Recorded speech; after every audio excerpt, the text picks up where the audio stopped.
I love as a fan watching teams that have a unique style or unique talent, and they certainly do. I mean, in college basketball today, it's usually 4 out, 1 in, a lot of guys who shoot, maybe one big guy inside. They have 2 major forces inside. Oscar Tshiebwe, Derek Culver, talk about them and their impact. And honestly, if you can get some shooting next year, they could be really dominant. If they can find the shooters, which is kind of a perpetual quest here, those 2 should be liberated and should be dynamic next year. Culver also is a really good passer, too. And the word is that Tshiebwe is a better shooter than we maybe saw during the season. So there are things that they can even do within that plan individually that can help them help themselves. You talked about Miles McBride, the freshman, really came on at the end of the year and started strong as well. Had 21 points in the big win over Ohio State, had 22 points against Texas Tech, and then ended the season 3 straight games, 12 points or more there at the end.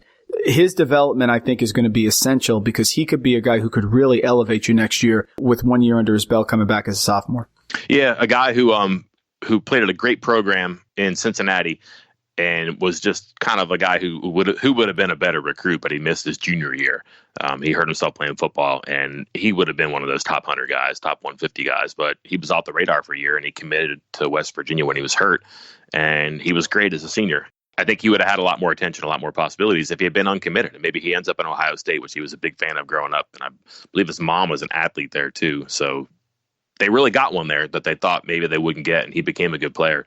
His evolution is going to have to be ball handling and decision making and entering the offense, because they really had a hard time with that with Napper or McCabe or even Jermaine Haley, who's really like a 6'8", 6'9" guy who can play point guard, and they don't want that.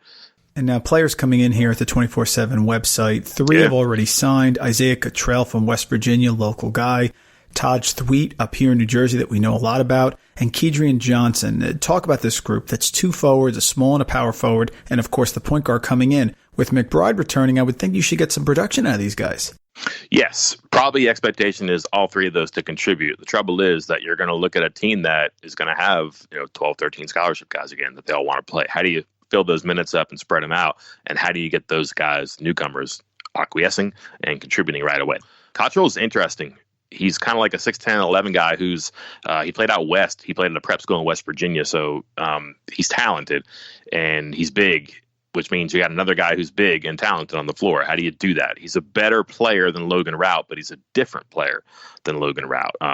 He's kind of a stretchy player, maybe a more athletic perhaps than the 2 guys who are going to be back, just because he's rangier. So he's a complement there. He's not the same player. He's a different one. Thweet, I think, is going to be great.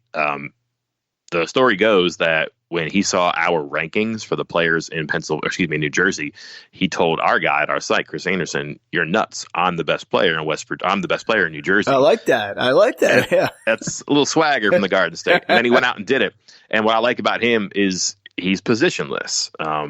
He's not a 4.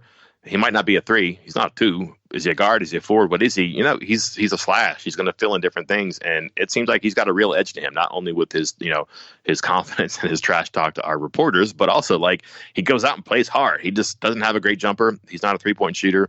He's not polished in the post, but all of a sudden you look up and he's got 26 points and 11 rebounds and a couple assists and a couple steals, and he's dominated the game. And that's a guy that knows how to play basketball. And Huggins loves those guys. Kedrian Johnson is another one of those, junior college guys who did a lot with the ball because he was one of their better players.